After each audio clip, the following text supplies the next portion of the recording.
এই 5টা ব্যাংকে একসাথে করেছিলেন। এখন 18-এর পথে এসে বলা হলো যে এইদের যারা অরিজিনাল মালিক ছিলেন অথবা অন্য কোনো ব্যক্তি যদি বাংলাদেশ ব্যাংকের কাছে মনে হয় সাফিসিয়েন্ট মনে হয়, সন্তুষ্ট হয়, তাহলে তাদের আগের বিষয়াদি আর তাদেরকে ফিরিয়ে দিতে পারবে। আচ্ছা বলেন তো দেখি, যারা ব্যাংক লুট করে নিল, সব আমানতকারীর টাকা পয়সা নিয়ে গেল, নতুন আইনে তার শাস্তি ছিল, কিভাবে তার শাস্তি হবে, কিভাবে তা রিকভার করা হবে, এই পুরোটাকে এখান থেকে আউট করে দিয়ে ব্যাংক ডাকাতদের কাছেই আবার ব্যাংকে ফিরিয়ে দেয়। যারা ব্যাংকটাকে একেবারে শূন্য করে ফেললো, এক ইসলামী ব্যাংক থেকেই 70,000 কোটি টাকা যারা সরালো।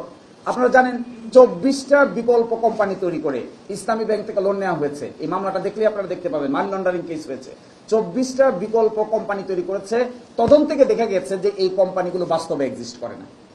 এমনও কোম্পানির এমডি চেয়ারম্যান আছেন যারা কোনো একটা বিল্ডিং এর সিকিউরিটির দায়িত্ব পালন করেন। আমি এক কোম্পানিকে খুঁজে পেয়েছি, বনানীতে একটা সিকিউরিটির দায়িত্ব পালন করেন একজন সিকিউরিটি চিফ, আরেকজন হলেন দরজার সামনে বসে থাকেন, তিনি হলেন এমডি, আর সিকিউরিটি চিফ তিনি হলেন এটার চেয়ারম্যান। লোনের পরিমাণ হলো 500 কোটি টাকা। এইভাবে 24টা গঠন করেছেন। 24টা গঠন করে 24 জায়গা থেকে 2%-এর বেশি শেয়ার নিয়ে এসে তারা বোর্ডে লোক বসিয়েছেন। বোর্ডে লোক বসিয়ে তারা 82% শেয়ারের মালিক হয়েছেন। সেই এস আলমের হাতে আবার সেই 5টা কোম্পানির শেয়ারকে ফিরিয়ে দেওয়া হচ্ছে। গতকালকে 5টা ব্যাংকের, গতকালকে ইসলামী ব্যাংকে কি হয়েছে এই ব্যাপারে আপনাদের খোঁজ নেওয়া উচিত।